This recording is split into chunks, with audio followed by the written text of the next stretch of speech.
Phone आ रहा था।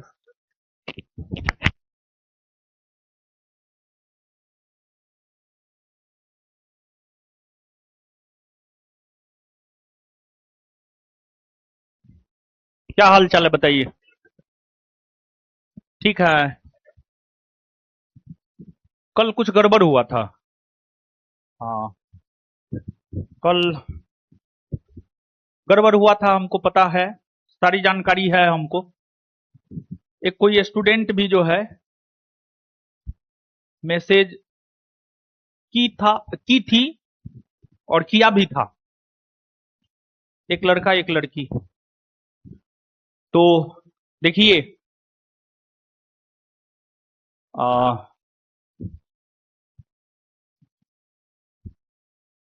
आइए ना सर, इधर आइए ना। आप शर्माते कहाँ हैं सर? आ,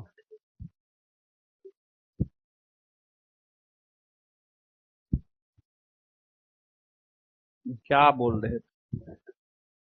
इसको थोड़ा आगे करो तो यार। 1 मिनट रुकिए ना,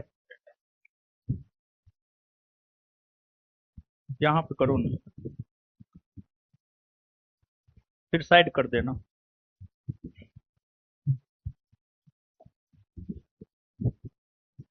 देखिए, है क्या,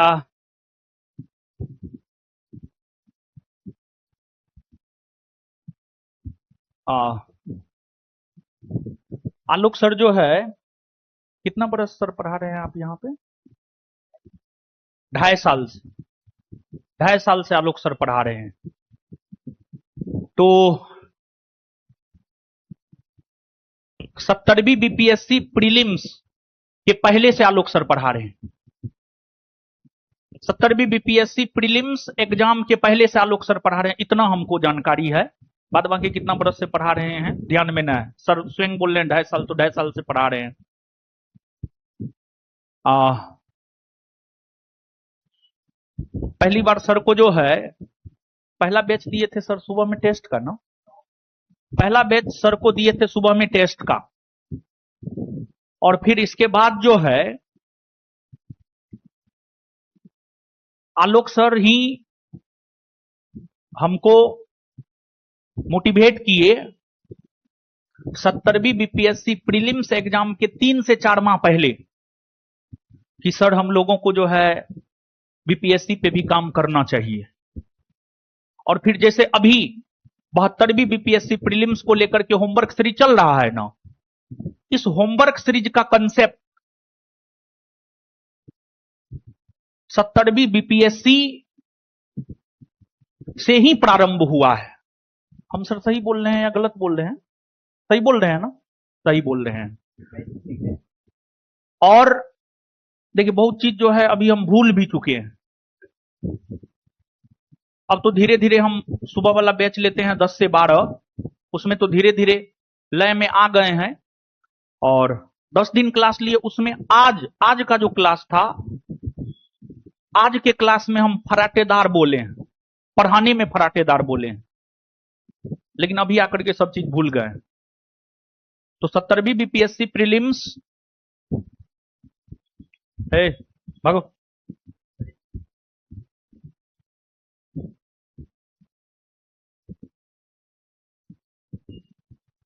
70वीं बीपीएससी प्रीलिम्स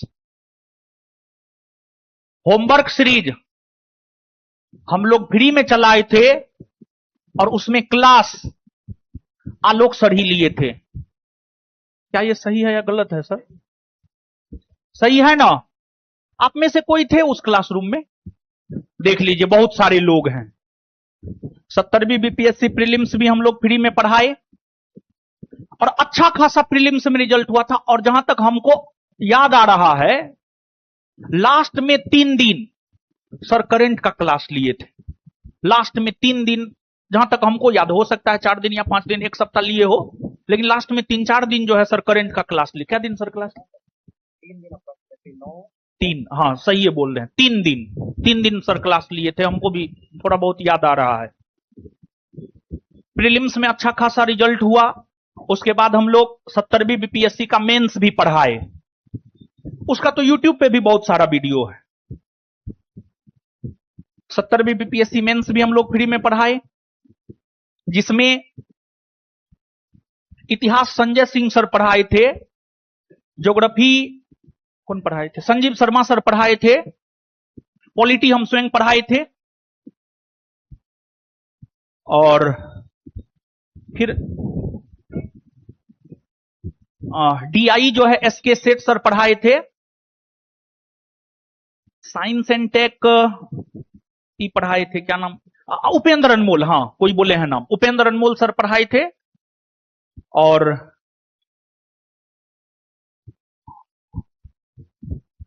टीआई हो गया, ऐसे जो है कुमार अजय सर पढ़ाए थे, ऐसे कुमार अजय सर पढ़ाए थे। सब चीज का क्लास हुआ था फ्री में, और लगभग ऑफलाइन में 400 से 500 लड़का था, ऑनलाइन में हमको नहीं आंकड़ा है। इसके बाद इंटरव्यू तो हम लोग लगभग 1000 के आसपास करवाए थे, 1000 छात्र एवं छात्राओं का जो है इंटरव्यू करवाए थे। तो 70वीं बीपीएससी की पूरी तैयारी हम लोग करवाए थे, लेकिन फिर भी जिसको झूठ बोलने का आदत है, उसने हमारे ऊपर किसी पॉडकास्ट में जाकर जो है आरोप लगाया कि 70वीं बीपीएससी का तैयारी हम लोग नहीं कर पाए थे। आपके सामने सब चीज है, डाटा हम आपके सामने सब चीज है। इसमें से बहुत सारे लोग क्लास भी किए हैं। मेंस का क्लास कौन कौन किए थे? मेंस का क्लास भी लोग किए हैं, ठीक है। तो अब आप छात्र बताइए कि कौन सही है कौन गलत है।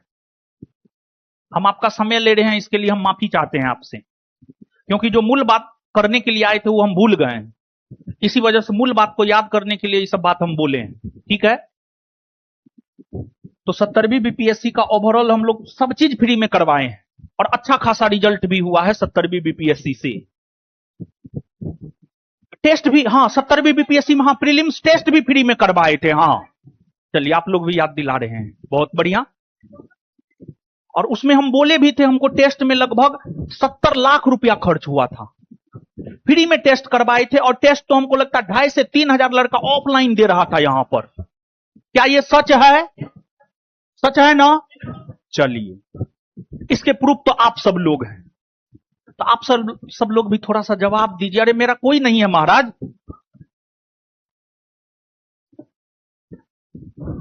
आप ही के बदौलत हम कूदते हैं, जो सच है।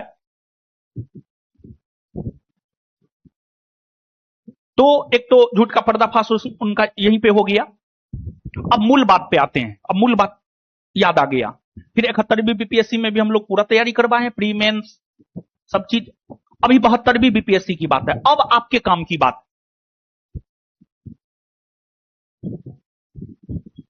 72वीं बीपीएससी प्रीलिम्स 26 जुलाई को होना था, लेकिन स्थगित हो गया।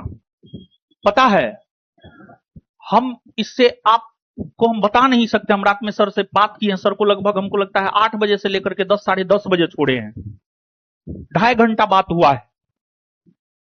और आज फिर से सर को बोले हैं कि सर समय दिया जाए और इस पर हम लोग अच्छे से काम करेंगे। जब ईश्वर ने मौका दिया है तो उसको सही डायरेक्शन में लेकर के जाया जाए। क्या? तो एक बात जो रात में सर से डिस्कस भी हुआ है, सर बोले कि क्लास को मैक्सिमम हम 10 दिन और ये कर सकते हैं। तो फिर उस पे हमने सर को कहा नहीं, एकदम नहीं। जो कोचिंग का नीति रहा है उस नीति से समझौता नहीं होना चाहिए। जैसे अन्य बैच में एग्जाम डेट बढ़ जाता है, तो जब तक एग्जाम नहीं हो जाता तब तक हम उसके साथ जुड़े रहते हैं। ऐसा है या ना है? ऐसा नहीं है कि आप 500 और 1000 रुपया दे दिए, हम आपका क्लास करवा दिए, बस हो गया। ज्ञान बिंदु यहां तक नहीं रहता। ज्ञान बिंदु आपको आपके अंतिम मुकाम तक पहुंचाता है। तो एक बात हम सोचे पहले फोन पे ही बात कर लेंगे, कुछ काम कर रहे थे, फिर सोचे ना क्लास में ही चल जाते हैं, ज्यादा बेटर होगा। हम जो बात बोलना चाहते थे हम सोचे कि सर ही बोल देंगे आपको, लेकिन फिर हमको लगा कि नहीं, उस काम को रोक करके जो है इस काम को ही पहले कर लेते हैं। तो पहली बात, जब तक आपका प्रीलिम्स का एग्जाम नहीं हो जाता है, आपका प्रीलिम्स का एग्जाम सितंबर में हो, अक्टूबर में हो, नवंबर में हो, दिसंबर में, हमको नहीं मालूम,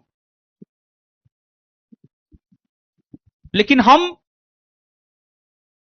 आपके साथ प्रीलिम्स एग्जाम तक जुड़े रहेंगे।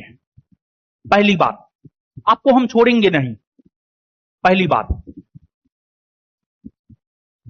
दूसरी बात, जो बचा खुचा है वो समाप्त होने के बाद हम लोग नए तरीका से प्रीलिम्स को लेकर काम करेंगे और उसका पूरा खाका सर तैयार करेंगे, और लगभग तैयार कर भी चुके हैं। रात में सर को यही टास्क देकर के भेजे थे कि पूरा खाका खींच लीजिए, फिर आज हम लोग बात करेंगे। लगभग तैयार कर भी लिए हैं, जो बाकी होगा हम भी बैठ करके फिर उसमें एड ऑन कर लेंगे। तो प्रीलिम्स हम आपको भरोसा देते हैं, आपको जो कंटेंट परोसा गया है आप उस पर पकड़ बनाइए। हम भरोसा देते हैं प्रीलिम्स में 150 में से 100 क्वेश्चन रहेगा, जो आपको पढ़ाया गया वहां से रहेगा, चाहे जैसे रहे। यह भरोसा हम आपको दे रहे हैं, तो आप कंटेंट को पचाने का प्रयास कीजिएगा। पहली बात नहीं, यह दूसरी बात। इसके बाद हम आपको पहले भी बोले हैं, अभी भी बोल रहे हैं, हम आपके बैच में इतिहास का क्लास लिए हैं, संभवतः 3-4 क्लास लिए हैं। और हम क्या क्लास लिए बाबू? 4 क्लास लिए। हम तो लय में ही आए थे और एक बहुत अच्छा चैप्टर पढ़ा रहे थे, संभवतः क्या पढ़ा रहे थे?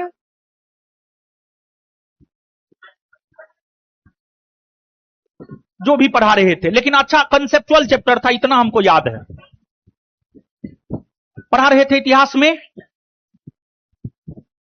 तो इतिहास पहले भी बोले हैं और ये सच भी है, ये सर भी आपको बोलते होंगे।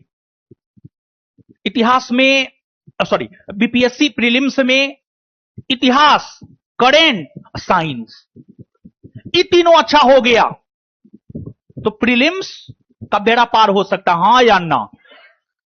आप सब लोग सीनियर बच्चे हैं, क्या ऐसा है, हां या ना? तो हम लोगों को जो समय मिला है तो इसको अच्छे से यूटिलाइज करेंगे और पूरा सिलेबस समाप्त होने के बाद हम अपने से इतिहास पर काम करेंगे, जैसे कर रहे थे।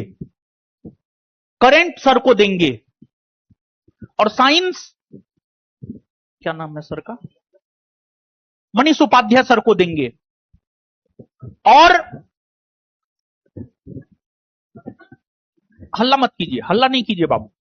तो फिर से काम करेंगे हम लोग, और तब तक काम करेंगे जब तक आपका एग्जाम नहीं हो जाता है। और जब प्रीलिम्स हम लोगों का अच्छे से हो जाता है उसके बाद हम मेंस पर काम करेंगे और उसके बाद इंटरव्यू पर काम करेंगे।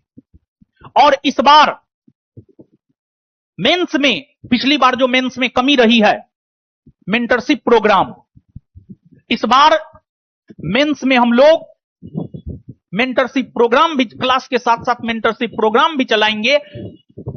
और उस मेंटरशिप प्रोग्राम में जो है, मेंस के मेंटरशिप प्रोग्राम में आलोक सर भी रहेंगे और हम भी रहेंगे, तथा अन्य लोगों को भी हम जोड़ेंगे। और इसके बाद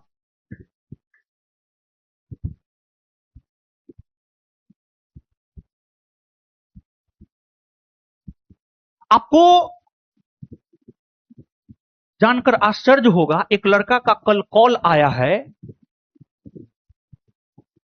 संभवतः डीवाईएसपी या एसडीएम बना है वो लड़का कल कॉल करके, हमारे साथ जो लोग रहते हैं उसके साथ कॉल करके बोल रहे थे कि हमको डीएन शर्मा सर कौन है भाई? डीएन शर्मा सर बीपीएससी के एक्स मेंबर है। डीएन शर्मा सर के नेतृत्व में ही पूरा इंटरव्यू प्रोग्राम हुआ था। डीएन शर्मा सर से वो लड़का बात करने के लिए बेताब था कि हमको डीएन शर्मा सर से बात करवाइए 1 मिनट भी। तो क्यों? डीएन शर्मा सर के वजह से इंटरव्यू में उनको 120 में से 95 मार्क आया है। 95 मार्क आया है। और अगर इंटरव्यू में 95 मार्क नहीं आता तो डीवाईएसपी या एसडीएम वो नहीं बन पाती। हमको एग्जैक्ट पता नहीं है कि वो डीवाईएसपी बना है या फिर एसडीएम बना है, लेकिन इतना पता है 2 में से कोई एक ही पद उसको मिला है, यानी 2 ऊपरी में से कोई एक पद मिला है। अच्छे से हम पूछ नहीं पाए। तो हर चीज की तैयारी अच्छे से हम लोग आपको करवाएंगे। सिर्फ जरूरत है आपको मेहनत करके चीजों को पचाने का।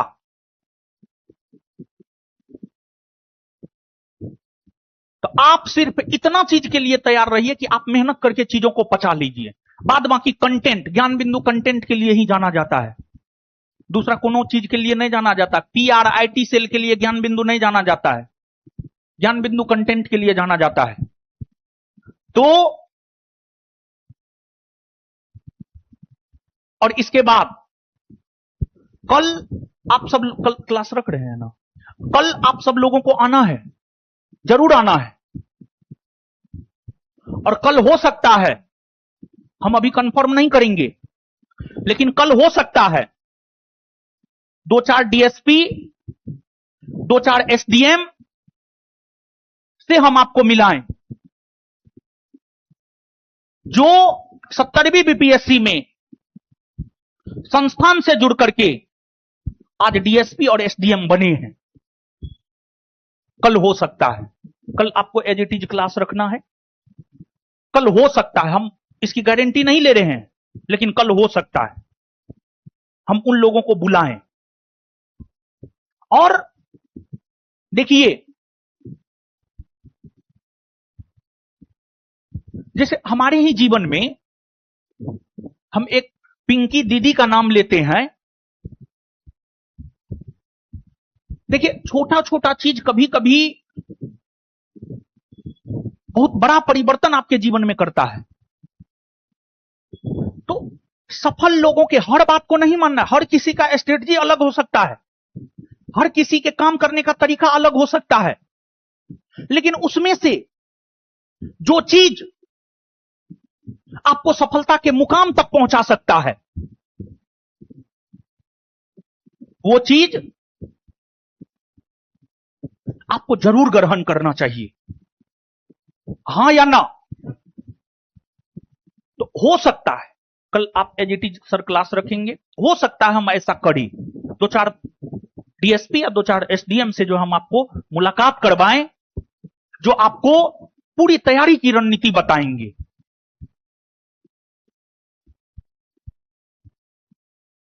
और देखिए, फॉर्म लाखों में भरता है, रिजल्ट हजारों में होता है, और फाइनल रिजल्ट सैकड़ों में होता है। तो इसलिए मेहनत करते रहे, सफलता एक ना एक दिन जरूर मिलेगा। और आप लोग बहुत कोऑपरेट किए हैं, नो डाउट। मैनेजमेंट में गड़बड़ियां रही है और कुछ समय तक और रह सकता है, इसके लिए भी हम आपको पहले ही अवगत करवा दे रहे हैं। लेकिन मेरा पूरा प्रयास रहेगा कि मैनेजमेंट में कोई गड़बड़ी ना हो, लेकिन फिर भी थोड़ा बहुत अगर रहे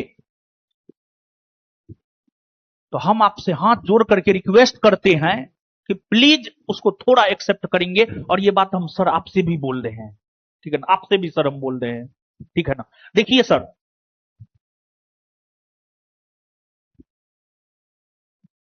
आपको कोचिंग से मोहब्बत है, हमको कोचिंग से मोहब्बत है, लेकिन यह जरूरी नहीं है कि मैनेजमेंट में जो लोग हैं उसको कोचिंग से लगाव हो ही, कोचिंग से मतलब हो ही। भाई आना है, बताइए। तो जैसे सब लोग कहता है, जैसे बिट्टू सर भी जो है, रात में ये भी चर्चा हुआ था सर से ऐसे भी पूछ लीजिएगा। बिट्टू सर को भी शुरू में क्या लगता था जानते हैं? बिट्टू सर की बात हम बता रहे हैं। बिट्टू सर को लगता था कि मेरे क्लास में गड़बड़ी हो जाता है, रोशन आनंद के क्लास में गड़बड़ी काहे नहीं होता है। ये बात कल सर को भी बताएं। सर भी थे, बिट्टू सर भी थे, संयोग से बिट्टू सर भी थे। क्या आप लोग रहते हैं, 3-4 क्लास लिए हैं, उस 3-4 क्लास में एगो क्लास गड़बड़ हुआ है? संभवतः हमको लगता है गड़बड़ हुआ है, लेकिन फिर भी हम क्लासरूम से गए, ठीक करवाए ना, क्लास लिए ना कि नहीं लिए क्लास? तो बात यही है, अगर हमारी क्लास में गड़बड़ी होता है तो हम वेट करते हैं, हम स्टाफ को गरिया देंगे, लेकिन हम बैठे रहेंगे क्लास में और हम अंतिम घड़ी तक प्रयास करते हैं कि मेरा क्लास हो जाए, और हम विद्यार्थी को लौटने ही नहीं देते हैं, चाहे कुछ भी हो जाए। तो इस वजह से लोगों को लगता है मेरे क्लास में भी गड़बड़ी होता है, लेकिन अन्य लोगों को लगता है कि नहीं, उनके क्लास में ही सिर्फ गड़बड़ी होता है, वो छोड़ करके चले जाते हैं। इस वजह से लगता है कि उनके क्लास में गड़बड़ी हो गया है, और हम छोड़ करके नहीं जाते हैं, हम अंतिम समय तक मोर्चा संभाल के रखते हैं। ये बात है या न है? जो पुराने लोग हैं बताइए। तो जो हुआ है, देखिए होता क्या है कि आप लोग नहीं समझते हैं, हमारे दर्द को कोई नहीं समझ सकता है, इनफैक्ट हमारी मां भी नहीं समझ सकती है, हमारे पिताजी भी नहीं समझ सकते हैं, और हमारी मां के दर्द को और हम अपने पिताजी के दर्द को हम भी नहीं समझ सकते हैं। तो सड़ हैं। पिछले दिनों सर के पिताजी का देहांत हो गया था, लेकिन उस विकट परिस्थिति में भी सर आकर के क्लास लिए। इस चीज को हम कदापि नहीं भूल सकते हैं। क्लास हो सके यहां, इस वजह से सर अपने पिताजी को मुखाग्नि नहीं दिए। अभी हाल में कोचिंग के मैनेजमेंट को हम संभाल सके, इस वजह से हम अपने भाई को मुखाग्नि नहीं दिए। हमारे पिताजी का तबीयत बहुत खराब था, आईसीयू में भर्ती थे, मीडिया चला भी दिया था, लेकिन बाद में वो आईसीयू में भर्ती रहे, हम एक भी वीडियो बाहर नहीं आने दिए।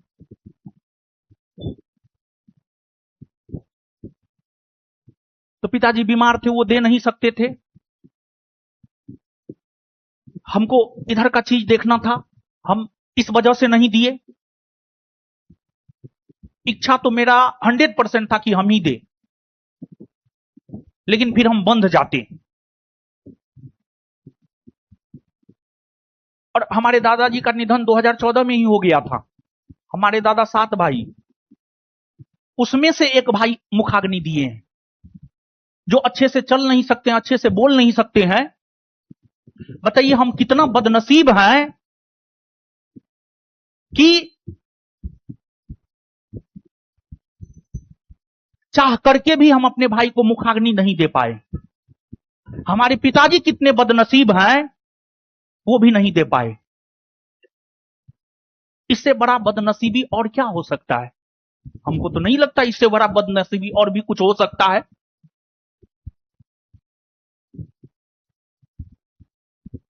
आलोक सर आज हैं यहां,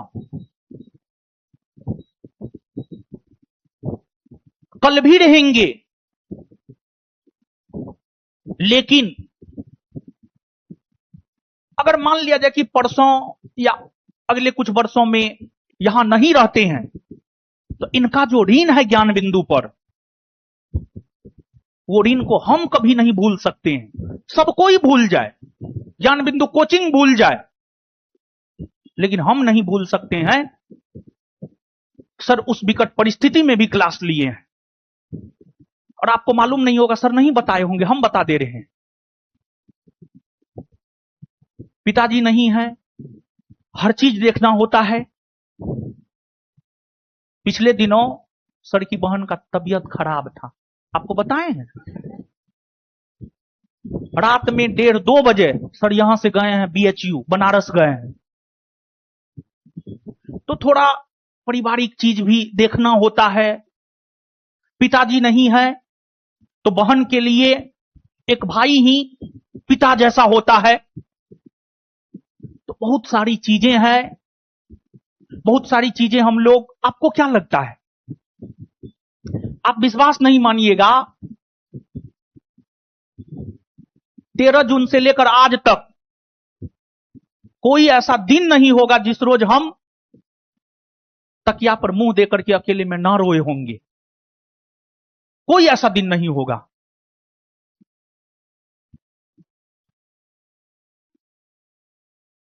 तो बहुत सारी चीजें हैं बाबू, बहुत सारी चीजें नहीं बताना चाहते हैं क्योंकि सोशल मीडिया का जमाना है। आज के लोग तो इतने निर्लज और पतित हैं, आपके आंसू का भी मजाक उड़ाने से बचेंगे नहीं। सच यही है बाबू। और आंसू को कमजोरी का प्रतीक माना जाता है, महिला को कमजोरी का प्रतीक माना जाता है।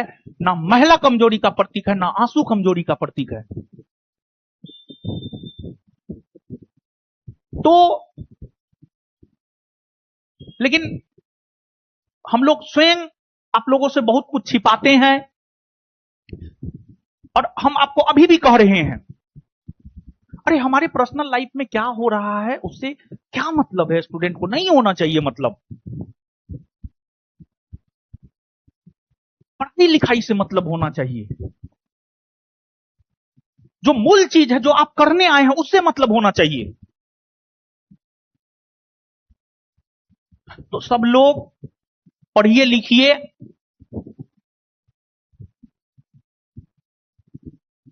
और फिर बेफिक्र रहिए। 500 और 1000 रुपया में कौन भी PSC प्रीलिम्स का तैयारी करवाता है जी पूरा। लेकिन हम कभी किसी पॉडकास्ट में जाके प्रचार किए?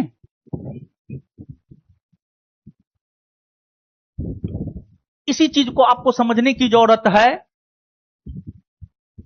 और कल सर को भी हम ये बात बोले थे, हमारी और आपकी पहचान छात्रों से है। अगर छात्र ही नहीं तो हम आप पढ़ाएंगे किसको? यही सच है, हमारे लिए छात्र ही सर्वोपरि है, उसके बाद कोई है। तो पढ़िए और हम लोग कल मिलते हैं और फिर इतिहास में जहां हम रुके थे, हो सकता है इतिहास आपका कंप्लीट हो गया हो, नहीं हुआ तो अच्छी बात है, हो गया है तब पर भी अच्छी बात है। हम लोग फिर से नए सिरा से चीजों को करेंगे, इतिहास, करेंट और साइंस, इस पर फिर से हम लोग नए सिरा से काम करेंगे। क्या सर? ये बात तो रात में भी हुआ है। रिजल्ट ओरिएंटेड चीजों पर हम लोग फिर से काम करेंगे, जो हम लोग को समय मिला है उसको हम लोग भुनाएंगे। मेन यही मैसेज देने के लिए हम आपको आए थे, मेन यही मैसेज देने के लिए। तो आप लोग इधर उधर मत होइए, एकजुट होकर के पढ़िए। हम सभी लोग कंधा से कंधा मिला करके मेहनत करते हैं, कल आप भी सफल होंगे। हो सकता है आप भी बिक जाएं, लेकिन कम से कम आपका अंदर आत्मा, जैसे फॉरेस्ट रेंज ऑफिसर वाला जो है, वो वाला विवाद नहीं हुआ था, उसके बाद विद्यार्थी, नहीं बोलेंगे फिर से विवाद हो जाएगा, ठीक है, ऑन कैमरा है, इस चीज को हम बाहर नहीं करना चाहते। तो बच्चा भी चाहता है कि ये चीज बाहर ना आए। वो हमको पर्सनली कॉल करके बोला कि सर कोई कुछ कह ले, हम अपने आप को झूठ बोल सकते हैं, दुनिया के सामने हम झूठ बोल सकते हैं, लेकिन हम अपने आप से झूठ नहीं बोल सकते हैं। कि हम ज्ञान बिंदु से ही पूरा तैयारी किए थे, लेकिन सर अब क्या कीजिएगा, जो हो गया सर उसको जो है समाप्त किया जाए। तो कोई अपने आप से झूठ नहीं बोल सकता है, ठीक, आप कहीं चले जाए, हमको कोई फर्क नहीं पड़ता है। हम मेहनत करेंगे ईमानदारी से, हम लोग अच्छा कंटेंट देंगे तो रिजल्ट होगा ही होगा। तो इन चीजों से हमको बहुत ज्यादा फर्क नहीं पड़ता, लेकिन हाँ इन चीजों से फर्क पड़ता है कि आपकी तैयारी बहुत अच्छी होनी चाहिए। 2 मैसेज पर सबको बुला करके मीटिंग किए हैं, मैनेजमेंट से लेकर के टाइपिस्ट से लेकर के सर भी, सब लोग थे या नहीं थे सर? ऐसा नहीं था कि हम आलोक सर को बुला लिए बस बात कर लिए, नहीं। जिस जिस कारण से ये गलतियां हो रही थी वो सब कारण पर हम लोग चर्चा किए हैं 2.5 घंटा, समझे ना? तो पढ़िए, इसको साइड कर दो बाबू, फिर मिलते हैं हम लोग। क्या बोले? क्या दर्पण श्री टेस्ट तो चल रहा है, बंद हो गया, एक वो टेस्ट बाकी है। अरे यार नहीं, उस टेस्ट को भी कंटिन्यू करवाएंगे, उस टेस्ट को, हाँ हम आप बता दें, उस पे भी हम तैयार कर ले। 1 मिनट रुकिए, हम तैयार किए हैं, उस पे भी हम काम किए हैं। 1 मिनट रुकिए, थोड़ा देख लेते हैं।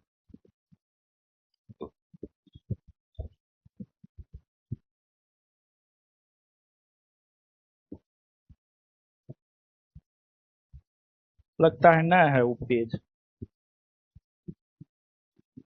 1 मिनट रुकिए, वो पेज ना है, लेकिन हाँ जो तैयारी किए वो हम बता दे रहे हैं। दर्पण सीरीज भी परीक्षा तक कंटिन्यू रहेगा। सप्ताह में 2 टेस्ट होता था, अब सिर्फ 1 टेस्ट रखेंगे रविवार को। सप्ताह में दर्पण सीरीज का जो हम तैयारी किए हैं, फाइल नहीं है, हम डेट के साथ हम आपको दिखा देते, पेज लगता है नीचे छूट गया है मेरा, या फिर हो सकता है दूसरा जीन्स पहन लिए हैं। ना है वो पेज, ना है, उस पर हम काम किए हैं। सप्ताह में 2 दिन टेस्ट होता, सॉरी सप्ताह में 2 दिन दर्पण सीरीज चलता था, लेकिन उस दर्पण सीरीज को सप्ताह में 1 दिन करेंगे प्रत्येक रविवार। कल टेस्ट ना है, रविवार को टेस्ट है, रविवार को टेस्ट है, और जब तक एग्जाम नहीं होगा वो टेस्ट प्रत्येक रविवार को चलता रहेगा, जो समय था उसी समय पर, ठीक है? तो दर्पण सीरीज बंद नहीं होगा, भले आप बता दिए, हम इसका तैयारी कर चुके हैं, इसका तैयारी हम कर चुके हैं, ठीक है? तो दर्पण सीरीज बंद नहीं होगा, और उसमें फीस अब भी रखा गया है, हम बता दे रहे हैं, 349 और 249 रखा गया है, फी उसमें हम रखे थे, जो सही बात है, लेकिन फी आप लोगों से नहीं लिया जाएगा, आपके बैच से नहीं लिया जाएगा फी, ठीक है? तो आइए सब लोग, परसों आइए, और फिर प्रत्येक संडे को टेस्ट होता रहेगा जब तक एग्जाम ना हो जाए। उस पर हम तैयारी कर चुके हैं, आपके कहने से पहले हम तैयारी कर चुके हैं, ठीक है? क्योंकि देखिए संस्थान का जो है हमेशा से ये रहा है कि जब तक आपका एग्जाम नहीं हो जाता है तब तक हम लोग आपके साथ जुड़े रहेंगे। ऐसा नहीं कि इस बीपीएससी में रहा है, हर बार रहा है। जैसे बिहार दरोगा का भी इस बार एग्जाम डेट एक्सटेंड हुआ था, याद है?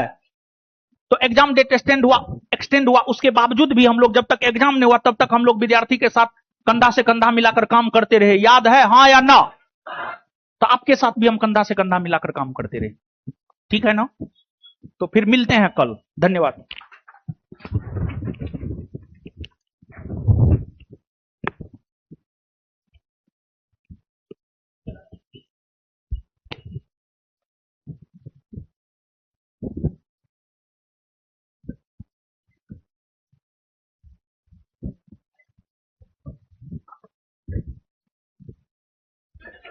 कहां तक पहुंचे थे?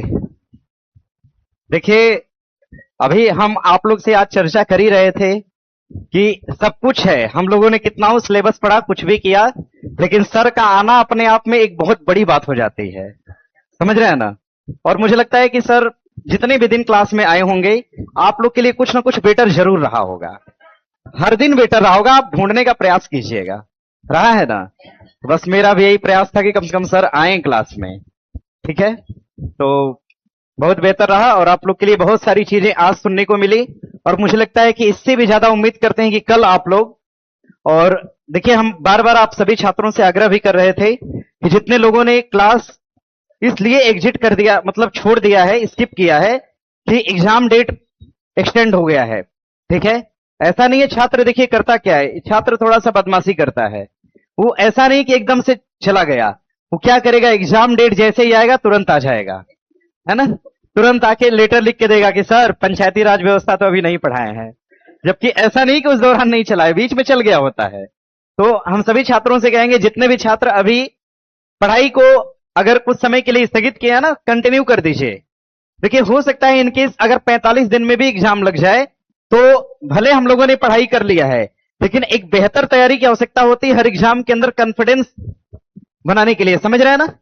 देखिए हम भले तैयारी कंप्लीट कर चुके हों, लेकिन कभी कभी होता क्या है कि पूरा सिलेबस कंप्लीट होने के बावजूद अपने साथ धोखा हो जाता है एग्जाम में, समझ रहे हैं ना।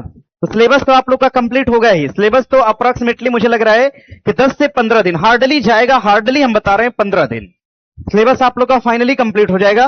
फिर एक नए ट्रैक पे, मतलब कहते हैं ना प्रो वर्जन पे, आप लोग से हम कह भी रहे थे अभी पिछले दिनों कि एक नए ट्रैक पे आप लोग की तैयारी को हम लोग लाने वाले हैं। जैसे होमवर्क सीरीज को आप लोगों ने नया जाना, होमवर्क सीरीज बैच जब आया तो आप लोगों ने इसमें कुछ नया जाना।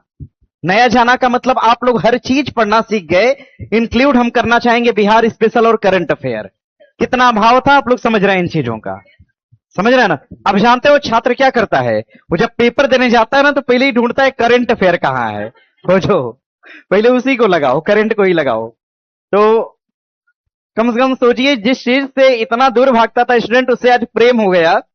तो अभी आप विश्वास नहीं कीजिएगा, अब तो कल बोले हैं सर जैसा कि आप लोग से मिलेंगे, और जितने भी छात्र अभी घर पे बैठ के आराम कर रहे हैं, तो आराम करने का वक्त नहीं है अभी। अभी इतनी क्षमता है कि हम लोग उसी ट्रैक पे उठकर पढ़ाई कर पाए, क्योंकि जानते हैं ना जीवन जो है अपना, अगर हम लोग अपने जीवन को कई पायदान पार करके अगर हम ऊपर की तरफ ले गए हैं, मान लीजिए जीवन को हमने 10 पॉइंट दिया, अगर हमने मेहनत करके 8 पॉइंट तक लाए हैं और केवल मुझे 2 कदम और चलना है और यहां से वापस लौट गए ना, फिर लौट जाने के बाद दोबारा फिर वापस आने में बहुत काफी समय लग जाता है, समझ रहे हैं ना। अगर आप एक पायदान में घिसकते हैं ना, तो आपको कम से कम 4-5 पायदान तक लौटने के लिए भारी पड़ जाएगा, इतना समझिएगा। तो जहां से आप पढ़ाई स्किप किए हैं वहीं से फिर से कंटिन्यू कर दीजिए, रिक्वेस्ट है सभी से। और आइए अपने मुद्दे पे आते हैं। क्वेश्चन आपको हम पढ़ा रहे थे स्टील्थ मिसाइल के बारे में, और हमने ये भी बताया आपसे कि स्टील्थ मिसाइल जो है ये मिसाइल का छठा संस्करण है। कौन सा? छठा संस्करण। स्टील्थ मिसाइल का छठा संस्करण यहां पर जैसा कि मैंने आपसे जिक्र करा था। फिर मैंने आपसे बताया कि 100 वर्ष पूरे हो गए भारत और न्यूजीलैंड के जश्न का। फिर मैंने आपसे बताया कि विश्व अमूर्त निवेश रिपोर्ट को जारी करता है कौन? तो वीपो जारी करता है। कौन करता है? वीपो द्वारा। ध्यान दीजिएगा। क्या अच्छा लिखवा रहे थे? ओ ठीक है, ध्यान दीजिएगा, लिखिए। वीपो द्वारा जारी किया जाता है। अच्छा इसमें हम थ्योरी बता रहे थे क्या? ठीक है, लिखिए। वीपो द्वारा जारी किया जाता है, वीपो द्वारा जारी किया जाता है विश्व अमूर्त निवेश रिपोर्ट। लिख देते हैं हम भी, अमूर्त निवेश रिपोर्ट, अमूर्त निवेश रिपोर्ट, अमूर्त निवेश रिपोर्ट, अमूर्त निवेश रिपोर्ट। इसके जारीकर्ता का नाम हो जाएगा वीपो। इसमें लिखना है, यहां से क्वेश्चन आने की संभावना है, बहुत सारा डेटा इसमें छिपा हुआ है। लिखिएगा, लिखिए, लिखिए। विश्व स्तर पर जारी करता है वीपो। विश्व स्तर पर जारी करता है कौन?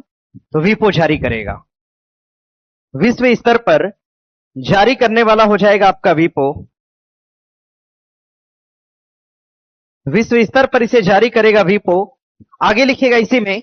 अरे वीपो का मतलब समझ रहे हैं ना? बौद्धिक संपदा संगठन भी कहते हैं, लिख लीजिएगा। इसको बौद्धिक संपदा संगठन के नाम से जाना गया। बौद्धिक संपदा संगठन के नाम से इसे जाना गया। विश्व स्तर पर जारी करता है वीपो।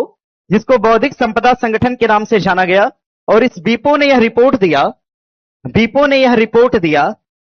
दिया कि भैया जो भारत की इकोनॉमी है, भारत की अर्थव्यवस्था, वीपो की रिपोर्ट के अनुसार, ध्यान दीजिएगा, वीपो द्वारा जारी रिपोर्ट के अनुसार कहा कि भारत की अर्थव्यवस्था जो है, भारत की अर्थव्यवस्था इस रिपोर्ट के अनुसार, ध्यान दीजिएगा, इस रिपोर्ट के अनुसार भारत की अर्थव्यवस्था इस रिपोर्ट के अनुसार कौन से पायदान पे दिखाई गई? तो 15वें पायदान पे। और आंकड़ा क्या लिया गया, ये बात ध्यान दीजिएगा। ऐसा नहीं कि भारत की इकोनॉमी 15वें नंबर पे चली गई। ध्यान दीजिएगा, बीपो की इस रिपोर्ट में कहा गया कि भारत की अर्थव्यवस्था ये कौन से नंबर पे अभी है? तो 15वें नंबर पे है। भारत की अर्थव्यवस्था अभी 15वें नंबर पे है। और ध्यान दीजिएगा किस आधार पे कहा गया? तो इसमें आधार दिया गया, आधार दिया गया इंपोर्ट और एक्सपोर्ट के आधार पर। लिखिएगा आयात और निर्यात के आधार पर, आयात और निर्यात के आधार पर, आयात और निर्यात के आधार पर, मतलब इंपोर्ट और एक्सपोर्ट के आधार पर देखा जाए तो भारत की जो इकोनॉमी है ये कौन से पायदान पे हो गई है?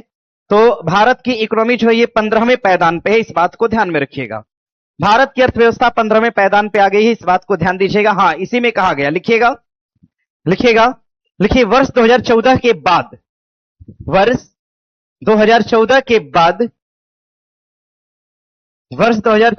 बाद भारत के अमूर्त निवेश में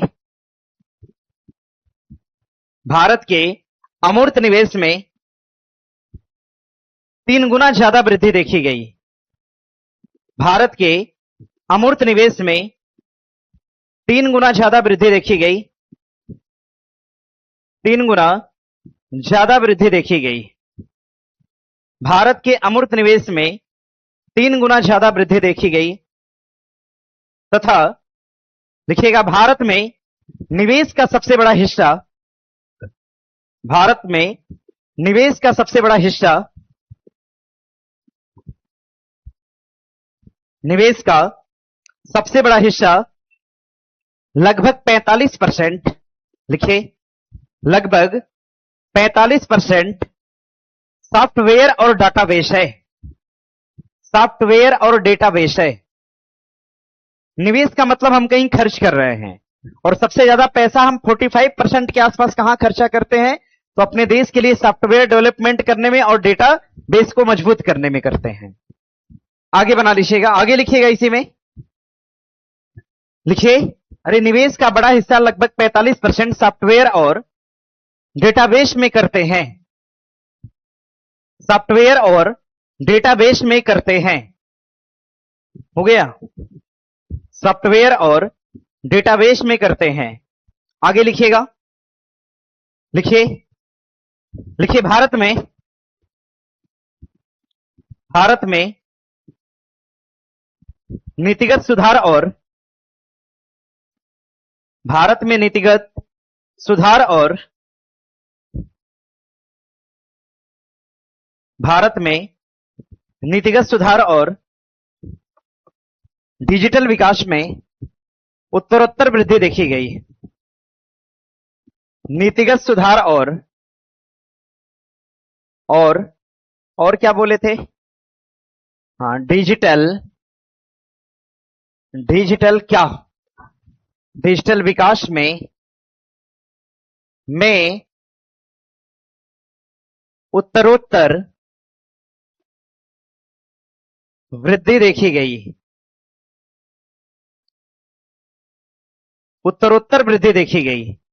बना लीजिएगा, डिजिटल विकास में उत्तरोत्तर वृद्धि देखी गई। ये तो फिलहाल रिपोर्ट की बात है। आइए जरा क्वेश्चन पे, क्वेश्चन दिया है कि इसे अंकटाड नहीं जारी करेगा बल्कि कौन जारी करता है? वीपो। अच्छा, वीपो को अगर हमें एक शब्दों में कहना है तो हम क्या कहेंगे? बौद्धिक संपदा संगठन, बौद्धिक संपदा संगठन। ध्यान दीजिएगा, वर्ल्ड इंटेलेक्चुअल पावर इंडेक्स, ऐसे ही हम नाम लेते हैं, ठीक है। तो विश्व बौद्धिक संपदा संगठन, विश्व बौद्धिक संपदा संगठन। भारत ने विश्व की 15वीं बड़ी अर्थव्यवस्थाओं में अमूर्त निवेश में सबसे तेज गति से वृद्धि किया है, इस बात को ध्यान दीजिएगा। और कहा गया अमूर्त परिसंपत्तियों में निवेश 2025 में पहली बार 10 ट्रिलियन अमेरिकी डॉलर के आंकड़े को पार कर गया, जिसमें अकेला संयुक्त राज्य अमेरिका का हिस्सा लगभग कितना था? आधा था। इस बात को ध्यान दीजिए, मतलब दूसरा और तीसरा स्टेटमेंट अपने आप में क्या है? सही है, बना लीजिएगा। और इसको याद करना है ना, यहां पे लगा लीजिएगा इंपॉर्टेंट। अमेरिका के संबंध में डेटा है, वैसे भी अमेरिका के संबंध और भारत के संबंधों में अभी फिलहाल बहुत कुछ ठीक नहीं हो रहा है। आगे है, दिया है प्रश्न दिया है कि लॉर्ड्स में खेले गए महिला क्रिकेट टेस्ट मैच के संदर्भ में कथनों पर विचार करिए। लॉर्ड्स में एक मैच खेला गया था महिलाओं के क्रिकेट का। इस क्रिकेट मैच के बारे में पूछा है कि लॉर्ड्स में खेले गए पहले महिला टेस्ट मैच में भारत ने इंग्लैंड को 270 रनों से हरा दिया है। बात तो सही है, ध्यान दीजिएगा। भारत ने इंग्लैंड को हराया, महिलाओं का क्रिकेट टेस्ट मैच था और भारत ने इंग्लैंड को कितने रनों से हरा दिया? 270 रनों से। अगर हम बात करते हैं कि इसमें टेस्ट शतक बनाने वाली महिला का नाम क्या हो जाएगा, तो नोट कर लीजिएगा, इनका नाम हो जाएगा आपका, क्या नाम था? याशिका भाटिया, यासिना भाटिया नाम था ना, याशिका भाटिया। देख लीजिएगा, याशिका भाटिया को अगर देखा जाए तो इन्होंने इसमें सर्वाधिक रन बनाया था, मतलब टेस्ट में शतक बनाने वाली ये पहली महिला बनी थी। इस बात को ध्यान में रखिएगा, शतक बनाने वाली ये पहली महिला बनी थी और इस वाले खेल में जिसमें भारत ने इंग्लैंड को क्या किया? हरा दिया था। इस बात को ध्यान दीजिएगा। और इन्होंने कितना रन बनाया था? 113 रन बनाए, 113 रन इन्होंने बनाया था। और इसमें जीतने वाली टीम का नाम है भारत, हारने वाला हो जाएगा इंग्लैंड। और बढ़ेंगे आगे दिया है विंबलडन 2026 के संदर्भ में कथनों पर विचार करिए। इटली के जैनिक सिनर ने कार्लोस अलकराज को हरा दिया। बात तो भैया गलत है, हम लोग अभी पढ़ रहे थे कि अलेक्जेंडर जेगरोक है ना, हाँ, तो ये कार्लोस अलकराज नहीं होगा, मतलब ये गलत हो जाएगा। एक तरह से देखा जाए पहला स्टेटमेंट आपका गलत है, हाँ। लेकिन सवाल पूछेगा कि विंबलडन ओपन में पुरुष एकल विजेता कौन रहा है? Jannik Sinner. ध्यान दीजिएगा, पुरुष एकल विजेता के तौर पे कौन रहा है? Jannik Sinner. और विंबलडन 2026 जैनिक सिनर का लगातार दूसरा विंबलडन पुरुष एकल खिताब है। ये बात अपने आप में क्या है? ठीक है। दिया है आपका गुओ हान्यू और क्रिस्टीना म्लाडेनोविच ने महिला युगल का खिताब जीता। ये बात तो सही है अपने आप में, बना लीजिएगा। एकल पूछेगा तो अलग हो जाएगा, महिला युगल की बात करेंगे, दोनों ने एक साथ खिताब जीता था, युगल खिताब जीता। ये बात अपने आप में क्या है? सही है, मतलब 2 और 3 कथन क्या होगा? सही हो जाएगा। विंबलडन की बात करेंगे, सबसे पुराना टेनिस का टूर्नामेंट है। अगर हम वर्ष की शुरुआत की बात करेंगे तो सबसे पहले ऑस्ट्रेलियन, उसके बाद फ्रेंच, उसके बाद विंबलडन, उसके बाद अमेरिकन ओपन। सबसे अंत में कौन सा होता है? अमेरिकन ओपन को हम यूएस ओपन भी बोल सकते हैं क्या? हाँ, बोल सकते हैं। आगे प्रश्न है कि खुले समुद्र में मत्स्य पालन के तहत दोहन हेतु प्राधिकरण पत्र के संदर्भ में निम्नलिखित कथनों पर विचार करिए। इसका शुभारंभ भारत के उपराष्ट्रपति द्वारा, किसके द्वारा करा गया? उपराष्ट्रपति द्वारा करा गया, उपराष्ट्रपति द्वारा। लेकिन दिया क्या है? राष्ट्रपति, मतलब स्टेटमेंट हमारा क्या है? कट जाएगा। उपराष्ट्रपति के द्वारा किया गया। और भारत के वर्तमान उपराष्ट्रपति कौन हो जाएंगे? तो ध्यान दीजिएगा, सीपी राधाकृष्णन। इसका शुभारंभ भुवनेश्वर उड़ीसा में किया गया। ये बात अपने आप में सही है। फिलहाल बना लीजिएगा, सही कथन कौन सा है? केवल 2 होगा। अब यहीं से एक बात याद रखिएगा, सवाल कभी पूछेगा आपसे मत्स्य विकास परियोजना, ध्यान दीजिएगा, सवाल बनेगा कि राष्ट्रीय मत्स्य विकास परियोजना, राष्ट्रीय मत्स्य विकास परियोजना की अगर हम बात करते हैं तो राष्ट्रीय मत्स्य विकास परियोजना वर्ष 2026 की है। और शुरू कहां करा गया था? अंडमान और निकोबार के अंदर इसको शुरू करा गया था, अंडमान और निकोबार के अंदर। इस बात को ध्यान दीजिएगा। अच्छा, एक सवाल बनता है कि प्रधानमंत्री मत्स्य संपदा योजना सुने हैं आप लोग? प्रधानमंत्री मत्स्य संपदा योजना। अब जरा मुझे ये बताइए कि इस योजना की शुरुआत कब करा गया था? सन 2000 कब? 20 में। बहुत अच्छे। राष्ट्रीय मत्स्य विकास परियोजना की बात करेंगे, अंडमान और निकोबार। राष्ट्रीय को हम समुद्री भी बोल सकते हैं, कभी कभी लिख के आता है समुद्री मत्स्य विकास परियोजना, तो भी आप उत्तर देंगे अंडमान निकोबार वर्ष 2026। प्रधानमंत्री मत्स्य संपदा पूछेगा वर्ष 2020 में हो जाएगा। मछली पालन के विकास के लिए योजनाओं को लाया गया। बस इतना ही बात है। यहां से आगे प्रश्न है, दिया है कि निवेश रिपोर्ट 2026 के संदर्भ में कथनों पर विचार करिए। इसे अंकटाड द्वारा जारी किया जाता है। निवेश रिपोर्ट तो जारी करता है अंकटाड। कौन? याद करिए, अमूर्त निवेश था। क्या था? अमूर्त था ना वो। अमूर्त की बात करें तो कौन जारी करेगा? विपो। कौन? विपो। लेकिन ऐसे पूछ दिया कि निवेश विश्व निवेश रिपोर्ट 2026 कौन? कौन जारी करता है? अंकटाड। विश्व निवेश रिपोर्ट 2026 जारी करने वाला कौन? अंकटाड। और 2025 में संयुक्त राज्य अमेरिका प्रत्यक्ष विदेशी निवेश एफडीआई का सबसे बड़ा गंतव्य बना है। यह बात अपने आप में क्या है? सही है। हम इसको बहुत अच्छे से पढ़ाना चाहेंगे, ध्यान दीजिएगा। देखिए, पूरे विश्व में सर्वाधिक एफडीआई ग्रहण करने वाला कौन? अमेरिका। हम इसको अपनी भाषा में आपको पढ़ाएंगे। 2025 में भारत वैश्विक स्तर पर एफडीआई प्राप्त करने वाला दिया है 5वां देश बना है। 5वां बना है क्या? नहीं, कौन सा देश बना है? ऑप्शन दे दें, बताइए। 7 नहीं, सुन तो लीजिए। 7, 9, 11, 13। कौन सा? 11, 12, 9। कितना? 9वां देश बना है। लिखना नहीं, अभी आगे बढ़िएगा, आगे बढ़िएगा। फिलहाल आप देख पाएंगे 3 गलत हो जाएगा, सही कौन सा? 1 और 2 होगा। ठीक है, आइए जरा लिखिएगा। विश्व क्या दिया है? विश्व निवेश रिपोर्ट। हेडिंग बना लीजिएगा, विश्व निवेश रिपोर्ट। और ये डेटा अभी हाल ही का है, 2 दिन 3 दिन पहले का। विश्व निवेश रिपोर्ट। विश्व एकदम हम करंट को ट्रैक पे ला दे रहे हैं ना। पीछे का छूटा था ना, हम लोग पीछे थे। नहीं तो हम लोग करंट अफेयर इतना पढ़ते थे कि 3 बजे वाली क्लास में 12 बजे से पहले का करंट अफेयर होता था। उसको हम ला देंगे, मंडे से उस ट्रैक पे ला देंगे हम। थोड़ा सा बीच में हम लोगों ने बंद किया था, याद है ना सबको? तो बंद किए तो भरपाई तो करना होगा उसका। ठीक है, पढ़ाई ही ऐसी चीज है, उसको छोड़कर कहीं नहीं जा सकते। आज नहीं करेंगे, कल करना पड़ जाएगा। पता है आपको, मेरे गांव में एक लोग हैं, तो उनके घर में बच्चा है, तो कहीं कोचिंग पढ़ने नहीं जाता है, मतलब दूसरे के घर। तो उसकी मम्मी कहती है कि हम पढ़ते हैं इसको पढ़ाने के लिए। समझ रहे हो? तो एक समय देखिए, कुछ कुछ कामों को हम अवॉइड नहीं कर सकते, समझ रहे हैं ना। फिलहाल ये बना लीजिएगा, हो गया। देखिए, डेटा कब का दिया था आपका? ये जो डेटा आपको दिया था, ये कब का दिया है? 2026 का। कब का डेटा है? 2026 का। अगर 26 से हम जरा सा पीछे की तरफ आएंगे ना, मतलब कब? वर्ष 2025। 25 में हम आएंगे तो 25 के अनुसार अगर देखा जाए, 25 के अनुसार अगर देखा जाए तो 25 में जो डेटा रहा था ना, देखिए इसमें 2 बार बदलाव हुआ। पहली बार तो गवर्नमेंट ने कहा कि 13वां भारत है, फिर इन्होंने कहा कि क्या है? 9वां। लेकिन अभी इन्होंने 2026 में प्रॉपर बदलाव करके क्या कर दिया? 11वां कर दिया है। तो हमें अभी क्या नोट करना है?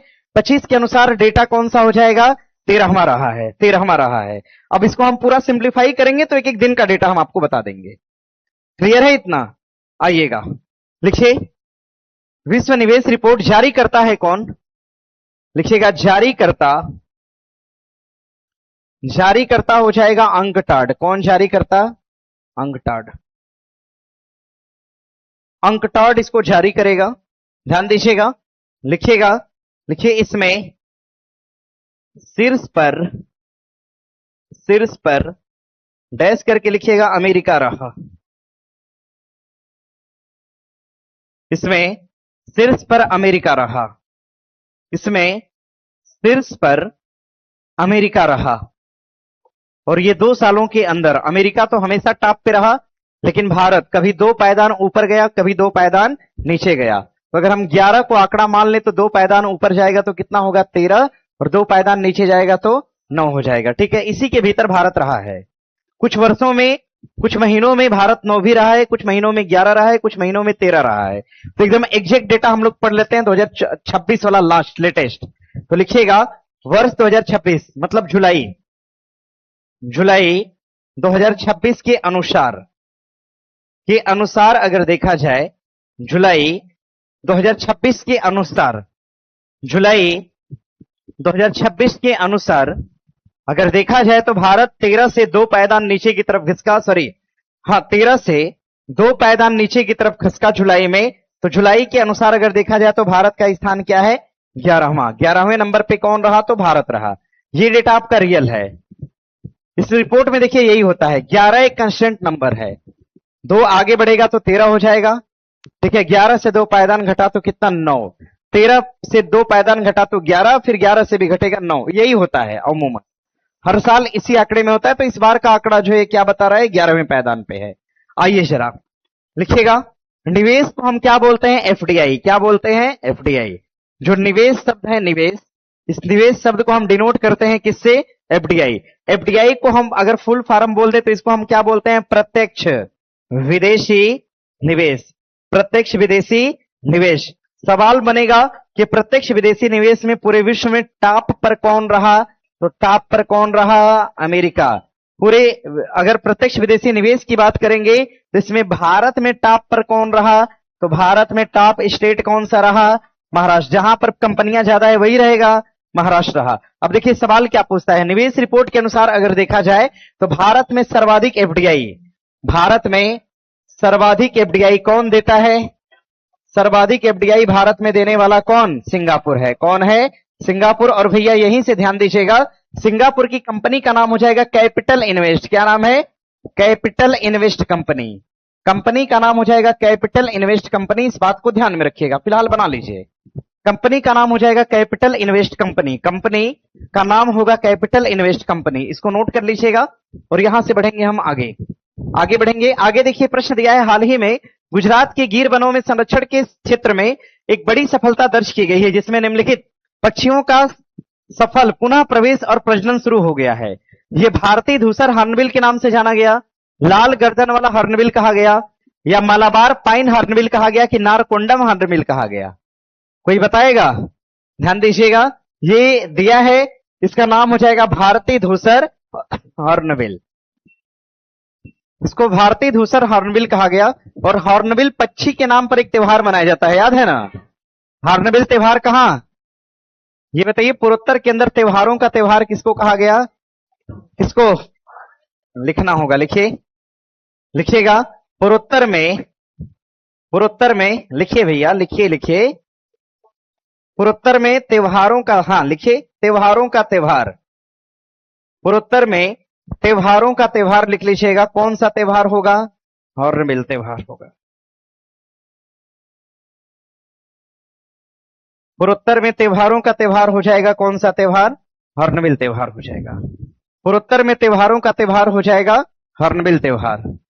पूर्वोत्तर में त्योहारों का त्योहार कौन सा त्योहार होगा, हॉर्नबिल त्योहार होगा। ध्यान दीजिएगा, ये बना लीजिएगा आप लोग, ठीक है। यहां से देखिए एक सवाल और बनेगा, हॉर्नबिल त्योहार को हम कहां पे मनाते हैं, नागालैंड में। कहां पर, नागालैंड में मनाते हैं, मुख्यतः नागालैंड है, हालांकि और भी जगह पे कहीं कहीं। एक बार 2022 में मणिपुर में हुआ था ये, लेकिन अभी के हिसाब से देखा जाए तो उत्तर क्या होगा, नागालैंड। आगे प्रश्न है, भारत द्वारा सेवा उत्पादन सूचकांक आईएसपी, देखो एक तो नया आ गया, ठीक है ना, अब ऐड कर लीजिए इसको भी। आईएसपी, ई थोड़ा सा अलगे है, मतलब आईएसपी की बात करेंगे तो इसका रखा गया लक्ष्य कितना, 2024 और 25 रखा गया। बोलिए जरा तो, सीपीआई हम लोग रिकॉल करते हैं 2023 और, बोलिए आईआईपी 2022 और बोलिए डब्ल्यूपीआई 2022 और 2023, इतना ध्यान दीजिए। हाँ बोलिए जरा, मौद्रिक दर, मुद्रास्फीति, अगर मुद्रास्फीति की बात करते हैं, क्या क्या 24, 23 और 24, 2023 और 24, ये इतना डेटा आप ध्यान दीजिएगा। पुराना डेटा देखिए, यहां से यहां तक ये पुराना है, अभी हम लोगों ने नया पढ़ा आईएसपी। आईएसपी का डेटा जो है बदलाव हुआ है, अब ये आईएसपी का डेटा आपका 2024-25 से लिया जाएगा, जो कि पीछे 11, 12, 13 से लिया जाता था, 11 से लिया जाता था, 12 से 13 से लिया जाता था, जो कि अब 24 और 25 से लिया गया। इसे केंद्रीय वाणिज्य और उद्योग मंत्रालय द्वारा जारी किया गया। मुझे तो नहीं लग रहा है कि वाणिज्य मंत्रालय जारी करेगा, लिखिएगा इसे वो मंत्रालय है ना, क्या नाम है उसका, सांख्यिकी और कार्यक्रम कार्यान्वयन मंत्रालय, लिखिए। हाँ हाँ नोट करिए, सांख्यिकी और, नहीं सीएसओ तो संगठन है भैया, लिखिएगा सांख्यिकी और, नहीं वो नहीं, अरे हम कुछ और बोलना चाह रहे हैं, सांख्यिकी और कार्यक्रम, नहीं संबंध वही से है, लेकिन वो सब संस्थाएं हैं, एजेंसियां हैं, मंत्रालय ई है, सांख्यिकी और कार्यक्रम कार्यान्वयन मंत्रालय, कार्यान्वयन मंत्रालय, मंत्रालय, सांख्यिकी और